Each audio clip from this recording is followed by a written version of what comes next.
چوتھا سپارہ ہے سورہ آل عمران، آیت نمبر 179 سے آگے پڑھیں۔ اعوذ باللہ من الشیطان الرجیم، بسم اللہ الرحمن الرحیم۔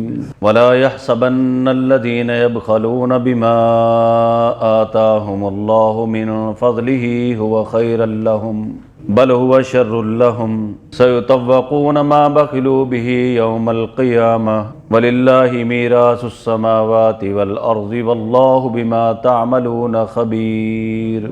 ولا يحسبن الذين يبخلون، اور خیال نہ کریں وہ لوگ جو بخل کرتے ہیں، بما آتاہم اللہ من فضلہ، اس چیز پر جو اللہ تعالیٰ نے ان کو دی ہے اپنے فضل سے، هو خیر لہم، کہ یہ بخل بہتر ہے ان کے حق میں، بل هو شر لہم، بلکہ یہ بہت برا ہے ان کے حق میں، سیطوقون ما بخلوا به یوم القیامہ، توق بنا کر ڈالا جائے گا ان کے گلوں میں وہ مال جس میں بخل کیا تھا قیامت کے دن۔ وَلِلَّهِ مِيرَاثُ السَّمَاوَاتِ وَالْأَرْضِ، اور اللہ ہی وارث ہے آسمان کا اور زمین کا، وَاللَّهُ بِمَا تَعْمَلُونَ خَبِيرٌ، اور اللہ تعالیٰ جو کچھ تم کرتے ہو سب جانتا ہے۔ اس سے پہلے ہم نے پڑھا کہ غیب کا علم جو ہے قرآن مجید کے مطابق یہ اللہ ہی کے پاس ہے۔ عالم الغیب والشہادہ، یہ اللہ پاک کی ذات ہے۔ اس آیت کے اندر بخل کی، کنجوسی کی مذمت کو بیان کیا گیا ہے۔ فرمایا وَلَا يَحْسَبَنَّ الَّذِينَ يَبْخَلُونَ بِمَا آتَاهُمُ اللَّهُ مِنْ فَضْلِهِ هُوَ خَيْرًا لَهُمْ، اور خیال نہ کریں وہ لوگ جو بخل کرتے ہیں اس چیز میں جو اللہ تعالیٰ نے ان کو دی ہے، وہ مال دیا ہے، وہ علم دیا ہے، جو بھی اللہ نے اپنے فضل سے دیا ہے اس میں جو بخل کرتا ہے تو وہ یہ نہ سمجھے کہ یہ بہتر کر رہا ہے، بل هو شر لہم، بلکہ یہ اس کے لیے کیا ہے بھائی، بہت برا ہے۔ یہاں پہ اور جگہ جگہ قرآن مجید کا اسلوب یہ ہے کہ اللہ تعالیٰ مال کی نسبت اپنی طرف کرتے ہیں۔ اللہ تعالیٰ فرماتے ہیں کہ گمان نہ کریں، خیال نہ کریں وہ لوگ جو بخل کرتے ہیں بما آتاہم اللہ، اس چیز میں جو اللہ تعالیٰ نے ان کو دی ہے۔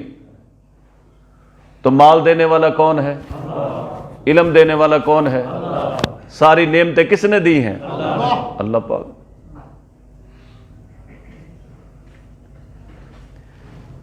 اس لیے مال کو جو آدمی سمجھتا ہے میرے ہنر کی وجہ سے ہے، میری محنت کی وجہ سے ہے، میرے علم کی وجہ سے ہے، اس سب کی نفی کر دی۔ یہ نہ تیرے ہنر کا کمال ہے، نہ تیرے علم کا کمال ہے، اور نہ ہی جو ہے یہ تیری محنت کا کمال ہے۔ حقیقتاً یہ تجھے ملا ہے وہ سب اللہ نے دیا۔ آتاہم اللہ، یہ اللہ نے دیا ہے۔ یہ بنیادی بات ہے قرآن کی۔ اگر ہم اس کو سمجھ جائیں تو یاد رکھیں کہ بخل سے جان چھڑانا بہت آسان ہو جاتا ہے۔ ہم سمجھتے ہیں کہ بخل یہ کوئی بڑی فضیلت کی بات ہے، یہ بڑے ہنر کی بات ہے، لیکن یاد رکھیں حدیث میں آتا ہے ایُّ داءٍ ادویٰ من البخل، بخل سے بڑھ کر بری بیماری کون سی ہے؟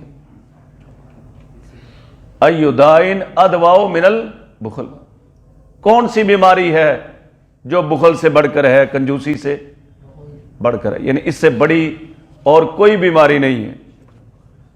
بخل کی بیماری، کنجوسی کی بیماری، ہم تو اس کو ہنر سمجھتے ہیں نا، فن سمجھتے ہیں۔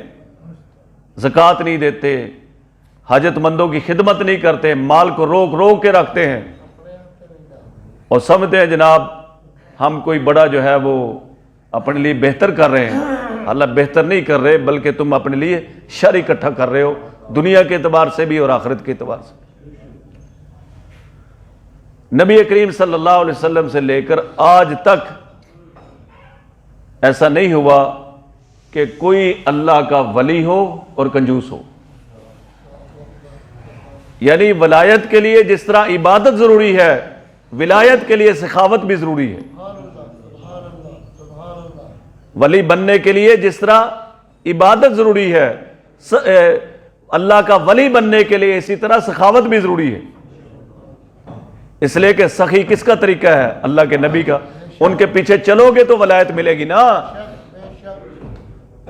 حضرت انس رضی اللہ تعالیٰ عنہ فرماتے میں نے 10 سال رسول اللہ صلی اللہ علیہ وسلم کی خدمت کی، میں نے اللہ کی عبادت کرنے والا آپ سے بڑھ کے کسی کو بھی نہیں پایا، اور دنیا سے بڑھ کر کنارہ کش آپ سے بڑھ کے کسی کو نہیں پایا، اور آپ سے بڑھ کے سخی میں نے کسی کو بھی نہیں پایا. تو جب سخاوت حضور کا عمل ہے تو ولایت لینی حضور کا عمل کریں گے تو ملے گی نا. آج ہم سمجھتے ہیں کہ عبادت کرنا، تہجد پڑھنا یہ تو ہمارا عمل ہے، یہ کریں گے، تہجد پڑھیں گے، نفل پڑھیں گے تو ہم کیا بن جائیں گے؟ ولی اللہ بن جائیں گے. امیروں کے لیے ولایت اتنی سستی نہیں ہے. کہتے ہیں کہ ایک امیر آدمی لکھا ہوا تھا ایک جگہ، اس نے مسجد میں صفائی کرنے شروع کر دی. تو مسجد کا کوئی خادم آیا، کہنے لگے حضرت آپ یہ کر رہے ہیں؟ کہتا ثواب کما رہا ہوں.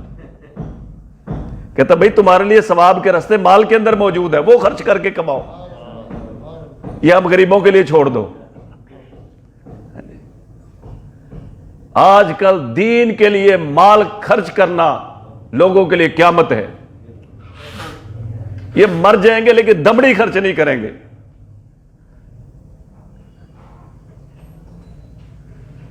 اور شادی ہو 5-4 دے کا ود پکا لیا جائے، ود جائے کٹے نا. اور مسجدوں کے بارے میں، مدرسوں کے بارے میں، غریبوں کے بارے میں ہمارا رویہ کیا ہے؟ اگر کوئی لینے والا بھی آ جائے، کھلے پیسے ہیں، کوئی 5 روپے 10 روپے کا سکہ ہے، تلاش کریں گے. اور جب اللہ سے مانگتے ہیں یا اللہ 10 کروڑ دے دو، تیری جیب سے تو 10 روپے نہیں نکلتے، اللہ سے پورے ہی 10 کروڑ مانگتا ہے. تو یہ نقطہ یاد رکھیں، 2 باتیں یاد رکھیں. ایک یہ کہ مال میری ہنر کی وجہ سے نہیں ملا، میری محنت کی وجہ سے نہیں ملا، ورنہ میرے سے زیادہ لوگ محنت کرتے ہیں لیکن 2 وقت کی روٹی سے تنگ ہے. لوگوں کے پاس میرے سے زیادہ ہنر ہے لیکن بیچارے رزق کے لیے بھی پریشان ہیں. پہلا نقطہ جو قرآن ہمیں سمجھانا چاہ رہا ہے وہ یہ ہے کہ یہ مال میرا ملنا میرا ذاتی کمال نہیں ہے، یہ کس نے دیا ہے؟ اللہ نے دیا ہے. اور دوسری بات یہ سمجھے کہ جب تک کوئی آدمی اللہ کا قرب چاہتا ہے، اللہ کا ولی بننا چاہتا ہے، جب تک حضور کی صفات کو اختیار نہ کرے گا اللہ کا ولی بن سکتا ہے؟ آپ نظام الدین اولیاء کو دیکھ لیں، حضرت علی حجویری رحمۃ اللہ علیہ کو دیکھ لیں، جتنے بھی یہ بزرگان دین آج قبروں میں آرام کر رہے، آپ ان کی سیرت پڑھیں، ان کے زمانے میں ان سے بڑا سخی کوئی نہیں تھا. آج ہم نام تو لیتے ہیں بزرگوں کے، اللہ والوں کے، لیکن ان کے زمانے میں ان سے بڑا سخی کوئی نہیں تھا. حضرت امام ابو حنیفہ رحمۃ اللہ علیہ تاجر تھے، تجارت کیا کرتے تھے، اور اکثر جو اہل علم تھے اس کا انہوں نے وظیفہ لگایا ہوا تھا، بلکہ اپنے مال کے اندر ان کو شریک کرتے تھے. یہ مثلا مال لگا دیا، یہ جو ہے نا یہ جو 10,000 روپیہ میں نے اس کپڑے میں لگایا ہے، اس سے جو منافع آئے گا نا وہ میں فلاں جو ہے مولانا کو دوں گا، فلاں بزرگوں کو دوں گا. اہل علم کے اس طرح انہوں نے خرچے لگائے ہوئے تھے. ایک بہت بڑے بزرگ گزرے ہیں، ان کی ایک آدمی خدمت کرتا تھا، وہ آرام سے دعوت کا کام کرتے تھے، دین کا کام کرتے تھے، تبلیغ کا کام کرتے تھے، اللہ کے دین کی خدمت کرتے تھے، اور ان کی ضروریات جو تھی اس کا خرچہ انہوں نے اٹھایا ہوا تھا، ایک مالدار آدمی تھا، وہ دعا کیا کرتے تھے کہ اللہ جس طرح اس نے میرے سے دنیا کے غم دور کیے ہیں، یہ اللہ تو اس سے آخرت کے غم دور کر دے۔ بہت بڑے بزرگ تھے، اللہ والے تھے، تو ہم نے کبھی کسی اہل علم کا خرچہ اٹھایا؟ اج مولوی صاحب کیڑے کپڑے پا کے آئے ہیں؟ مولوی صاحب سائیکل پہ آ جائے، دسو دنیا جہاز سے بہ گئی ہے، ایک سائیکل پہ بیٹھا۔ اگر مولوی کو اللہ کرے گاڑی مل جائے، حرام دہی مال ہے۔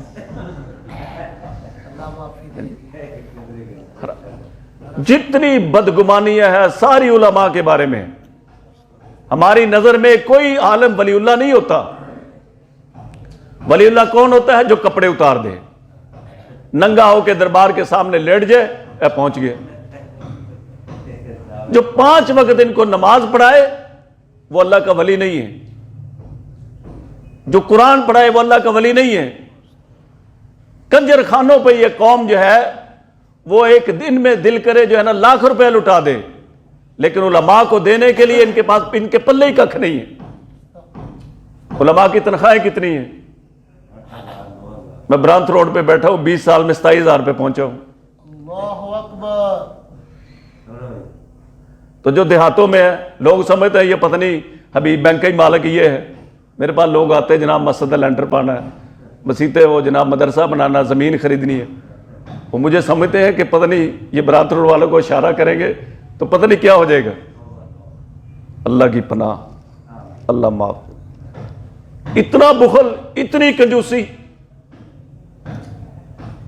ہمیں پتہ ہے کون کتنا سخی ہے۔ یہ کہتا ہے جان نکل جائے مال نہ جائے۔ تو اگر ہم اللہ کا ولی بننا چاہتے ہیں، اللہ کا قرب حاصل کرنا چاہتے ہیں تو حضور علیہ السلام سخی تھے، ہمیں سخی بننا پڑے گا۔ میں نے ایک دن جمعے میں بیان کر دیا کہ علماء کی خدمت کیا کرو، ان کی تنخواہیں زیادہ رکھا کرو، اتنے پیسوں سے کس کے گھر کا کچن چلتا ہے؟ تو بعد میں مجھے لوگ کہنے لگے اے علماء نو کدی ضرورت ہوندی ہے پیسے دی، انہاں کول تے برکت ہی بڑی ہوندی ہے، برکت ہی بڑی ہے۔ وہ کہتے ہیں مولانا صاحب کے پاس کوئی آدمی ہے، کہنے لگا حضرت میری 60,000 تنخواہ ہے لیکن برکت نہیں، آپ کی 10,000 ہے لیکن برکت والی ہے۔ تو مولانا نے کہا کہ ایسا کرو 10,000 ہر مہینے میرے سے لے لیا کرو جو برکت والا ہے، اور 60,000 جس میں برکت نہیں ہے ہر مہینے مجھے دے دیا کرو، تبادلہ کر لیا کرو۔ بخل اور کنجوسی کی انتہا یا مدارس میں ہو رہی ہے یا مسجدوں میں ہو رہی ہے۔ آپ سروے کرو ہم علماء کو کیا دے رہے ہیں۔ یہ دین کی خدا کی قسم محبت ہے کہ علماء نے آپ کی مسجدوں کو آباد رکھا ہوا ہے۔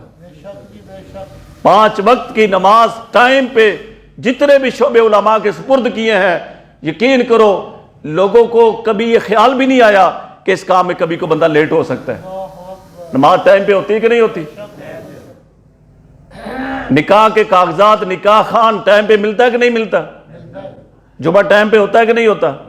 جو شعبہ علماء کے سپرد ہوا ہے الحمدللہ اس سے زیادہ ذمہ داری کسی شعبے میں نہیں کی گئی۔ اور جو آپ سرکاری اداروں کے حال دیکھ لیں، آپ صرف کسی بھی سائل سے جو عدالت سے ہو کے آئے نا، اس سے اس کے مقدمے کی رویداد سن لیں، کتنے سال ہوں گے۔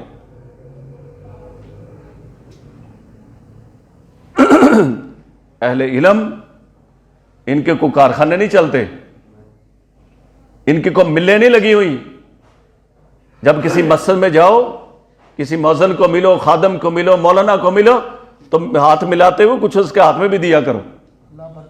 دیں گے کہ نہیں دیں گے؟ کل آئیں گے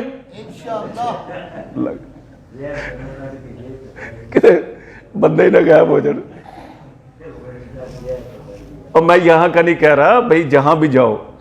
رائیونڈ کے اندر ایک بزرگ ہے، ان سے پوچھا کسی نے کہ اللہ تعالیٰ نے آپ کو دنیا بھی بڑی دی ہے اور اللہ تعالیٰ نے دین بھی بڑا دیا ہے، میں نام نہیں لیتا ان کا، وہ رائیونڈ کے اندر ہی ہوتے ہیں اور بڑے مہنگے کپڑے پہنتے ہیں، اللہ تعالیٰ نے بہت نوازا ہے دنیا کے اعتبار سے بھی۔ انہوں نے کہا کوئی کون سا آپ کا نیک عمل ایسا ہے کہ جس کی وجہ سے اللہ نے اتنی خوشحالی دی ہے. کہنے لگے کہ یہ تو میں جو ہے نا نہیں کہہ سکتا، لیکن ایک بات ہے کہ میرے والد صاحب بھی تبلیغ میں لگے ہوئے تھے، ان کی جہاں بھی تشکیل ہوتی تھی، جہاں بھی جاتے تھے نا، تو وہ امام مسجد کی یا مؤذن کی یا خادم کی جو ہے نا ضرور خدمت کیا کرتے تھے، ان سے دعائیں لیتے تھے. تو ہم سمجھتے ہیں کہ شاید وہی جو ہے نا عمل جو ہے نا ہماری زندگیوں میں خوشحالی کا ذریعہ بنا ہوا ہے. سمجھے؟ تو اہل علم ہوں، حاجت مند ہوں، ضرورت مند ہوں، ان کی خدمت کرنا اللہ نے ہمارے ذمہ لگایا ہے. حضرت امام حسین رضی اللہ تعالیٰ فرماتے ہیں کہ لوگ جو ضرورتیں لے کر تمہارے پاس آتے ہیں ان کو پورا کرنے میں بخل نہ کیا کرو. ایسا نہ ہو کہ اللہ تعالیٰ وہ ضرورتیں تم پر ڈال دے اور تمہیں ان کا محتاج بنا دے. آج لوگ ضرورت مند ہیں اور تمہارے در پہ آتے ہیں، کہیں خدا نہ خواستہ ایسا نہ ہو کہ وہ ضرورتیں تمہیں پڑ جائیں اور اللہ تمہیں ان کا محتاج بنا دے. وہ آپ نے واقعہ سنا کئی دفعہ کہ ایک آدمی اپنی بیوی کے ساتھ جو ہے نا بیٹھ کے کھانا کھا رہا تھا، تو باہر سے ایک مانگنے والے کی آواز آئی، تو وہ بیوی جو ہے نا پریشان ہو گئی. تو خامن نے کہا مانگنے والا ہے، کیوں پریشان ہے؟ تو کہنے لگی کہ یہ آواز میں نے پہچان لی ہے، یہ وہ شخص ہے جو میرا پہلا خامن تھا. اس نے پوچھا پھر یہ میرے تک تم کیسے پہنچی؟ کہنے لگی ہمارے دروازے پہ ایک فقیر آیا تو میرے خامن نے اس کو بڑا جھڑکا، بڑی جھڑکیاں دی، جو کہنا تھا اس کو کہا. اس نے پتہ نہیں کیا ہاں نکالی، بد دعا کی، تو ہمارے دن بدن حالات جو ہے نا نیچے جاتے گئے، حتیٰ کہ جو ہے ہم خرچے سے بھی تنگ ہو گئے اور اس نے جو ہے مجھے طلاق دے دی. اور طلاق کے بعد جو ہے عدت کے بعد میرا نکاح تیرے سے ہو گیا. تو اس نے کہا تم نے مجھے نہیں پہچانا؟ اللہ اکبر. اس نے کہا تم کون ہو؟ کہنے لگے میں وہی فقیر تھا جو تمہارے دروازے پہ آیا تھا. یہ دنیا کیا ہے؟ وَتِلْكَ الْأَيَّامُ نُدَاوِلُهَا بَيْنَ النَّاسِ. یہ دن بدلتے رہتے ہیں لوگوں کے درمیان. دولت دھوپ اور چھاؤں ہے. میں نے اپنی تھوڑی سی زندگی میں کئی لوگوں کو دیکھا جو بیچارے غریب تھے، آج وہ کروڑوں میں ہیں. اور کئی لوگوں کو میں نے دیکھا کہ وہ لوگ جو ہے نا بڑے مالدار تھے لیکن آج وہ بیچارے بڑے پریشان ہیں. سمجھے؟ یہ نہ سمجھو کہ یہ دولت میری ذاتی ہے، یہ دولت اللہ دے سکتا ہے تو اللہ لے بھی سکتا ہے. اور کسی بھی شعبے سے جو متعلقہ لوگ ہیں، ہر آدمی چاہتا ہے مجھے اللہ کا قرب نصیب ہو، میں اللہ کا ولی بن جاؤں. تو جب تک حضور کی صفت سخاوت کو اختیار نہیں کرے گا اسے جو ہے نا ولایت نہیں مل سکتی. جس طرح عبادت ولی بننے کے لیے شرط ہے، اسی طرح سخاوت جو ہے وہ بھی ولی بننے کے لیے شرط ہے. ہم لوگ کہتے ہیں چلو ساری رات میں کھڑا ہو کے نفل پڑھوں گا، عبادت کروں گا، میں ولی اللہ بن جاؤں گا. ایسے تھوڑا ہی ہے. مسجد میں جھاڑو ہم دیں گے، تو ذرا جا کے ایک اور مدرسہ بنا اور مسجد کے لنٹر ڈال جو پڑھنے والے. فرمایا وَلَا يَحْسَبَنَّ الَّذِينَ يَبْخَلُونَ، اور خیال نہ کریں وہ لوگ جو بخل کرتے ہیں، بِمَا آتَاهُمُ اللَّهُ مِنْ فَضْلِهِ، اس چیز پر جو اللہ تعالیٰ نے ان کو دی ہے. اور یہ بھی یاد رکھیں بھائی، جب کسی کو دو، قرآن یہ کہتا ہے لَن تَنَالُوا الْبِرَّ حَتَّى تُنْفِقُوا مِمَّا تُحِبُّونَ. ہرگز تم نیکی کے درجے کو نہیں پہنچ سکتے جب تک وہ خرچ نہ کرو جو تمہیں پسند ہو. ہم جو ردی چیزیں ہیں نا وہ لوگوں کو دیتے ہیں، حاجت مندوں کو ردی چیزیں. آپ دیکھیں ایک بندہ مر گیا نا تو مولانا صاحب کو کیا دیں گے؟ شلوار قمیض، اور وہ گٹھڑی سارے کپڑوں کی باندھ کے مولانا کو دیں گے. کہتے ویسے تو ابا جی تے اور بھی حضرات واقف سا حاجن کہے گی تے مولانا صاحب تانوں دتا میرا جڑا شوہر سی نا تواڈے نال بڑی محبت کردا سی، سارے پرانے کپڑے تسی پا لو. تو وہ کیوں نہیں کپڑے گھر میں رکھتے؟ حاجی یونس صاحب وہ اس لیے نہیں رکھتے، وہ کپڑے پہننے سے ان کو ڈر لگتا ہے. وہ بھائی وہ موبائل کیوں نہیں دیتے؟ وہ گاڑی کیوں نہیں دیتے؟ اس سے نہیں تمہیں ڈر لگتا؟ وہ کوئی پراپرٹی بھی اس کو مولوی صاحب کو دے دو، اس سے تمہیں ڈر نہیں لگتا؟ جو گندے مندے پرانے کپڑے گٹھڑی باندھ کے مولانا صاحب کو دے دو، ایلو جی مولوی صاحب، اور بھی بڑے لین والے صاحب، پر تہاڈا سی بڑا خیال رکھا ہے۔ اور یقین کرے اتنے ردی کپڑے اگر کوئی ہدیہ بھی دیتے ہیں نا، وہ دیتے ہیں اب 1000 روپے تو سوٹ کی سلائی ہے، 600 کا سوٹ اٹھا کے جانا مولوی صاحب کو لے آتے ہیں، ایلو جی مولانا صاحب، ایلو تحفہ ایسے دینے پر بھی۔ دکانداروں میں بچے کام کرتے ہیں، ملازم ہوتے ہیں، مزدور ہوتے ہیں، جو ردی قسم کی چیزیں نا ان کو دیتے، کپڑا لائیں گے جو پورے جو ہے نا وہ دکان پہ کوئی لیتا ہی نہیں ہوگا، وہ ملازموں کو دیں گے، ایلو۔ اب پتہ نہیں، سمجھ نہیں آئے گی ملازم کو کہ میں اپنے مالک کو دعا دوں کہ بد دعا دوں، اور نہ دو ایسے دینے سے، تمہیں دے کر بھی کچھ حاصل نہیں ہوگا، دینے سے بھی تمہیں کوئی دعا نہیں ملے گی، تمہاری نیت میں کھوٹ ہے۔ تم جو گندی چیز جو ہے نا وہ اللہ کے راستے میں دیتے ہو، اللہ تمہیں کیا دے گا اس کا؟ قرآن سنو، لن تنالوا البر حتی تنفقوا مما تحبون، ہرگز تم نیکی کے درجے کو نہیں پہنچ سکتے جب تک وہ خرچ نہ کرو جو تمہیں پسند ہے۔ اللہ کے راستے میں ایسا مال دو، یاد رکھو کہ جو بھی مال ہم اللہ کے راستے میں دیتے ہیں فقیر کے ہاتھ میں بعد میں جاتا ہے، اللہ کے ہاتھ میں پہلے جاتا ہے۔ میں ضابطہ بتا رہا ہوں، آپ جو کچھ بھی ہم اللہ کے لیے خرچ کرتے ہیں ہم سمجھتے ہم فقیر کو دے رہے، نہیں، فقیر کے ہاتھ میں بعد میں جاتا ہے، اللہ کے ہاتھ میں پہلے جاتا ہے۔ تو ہم اللہ کو کیا دے رہے ہیں؟ فرمایا وَلَا يَحْسَبَنَّ الَّذِينَ يَبْخَلُونَ، اور خیال نہ کریں وہ لوگ جو بخل کرتے ہیں، بِمَا آتَاهُمُ اللَّهُ مِنْ فَضْلِهِ، اس چیز پر جو اللہ تعالیٰ نے ان کو دی ہے اپنے فضل سے، هُوَ خَيْرٌ لَّهُمْ، وہ ان کے لیے بہتر ہے بخل کرنا، بل هُوَ شَرٌّ لَّهُمْ، بلکہ یہ ان کے حق میں برا ہے۔ سَيُطَوَّقُونَ مَا بَخِلُوا بِهِ يَوْمَ الْقِيَامَةِ، توق پہنا کے ڈالا جائے گا ان کے گلوں میں، ما بخلوا به یوم القیامہ، جس مال میں وہ بخل کرتے ہیں قیامت کے دن۔ وَلِلَّهِ مِيرَاثُ السَّمَاوَاتِ وَالْأَرْضِ، اللہ ہی وارث ہے آسمان کا اور زمین کا۔ تم ایک دن چھوڑ کے رخصت ہو جاؤ گے، چلے جاؤ گے، حقیقتاً یہ ملکیت ساری کس کی ہے؟ فارسی میں کہتے ہیں در حقیقت ہر شے مالک خداست، ای امانت چند روزہ مل کے ماست، کہ حقیقت میں ہر چیز کا مالک اللہ ہے۔ یہ تو ہم مانتے ہیں جو چند دن کے لیے اللہ نے ہمیں دی ہیں، یہ ہم اس کے مالک نہیں ہیں، یہ سمجھے ہم اس کے امین ہیں، یہ امانتاً اللہ نے کچھ چیزیں ہمارے حوالے کی ہوئی ہیں، حقیقت میں مالک اللہ ہی کی ذات ہے۔ وَلِلَّهِ مِيرَاثُ السَّمَاوَاتِ وَالْأَرْضِ، اور اللہ ہی وارث ہے آسمان کا اور زمین کا۔ وَاللَّهُ بِمَا تَعْمَلُونَ خَبِيرٌ، اور اللہ تعالیٰ جو کچھ تم کرتے ہو سب جانتا ہے۔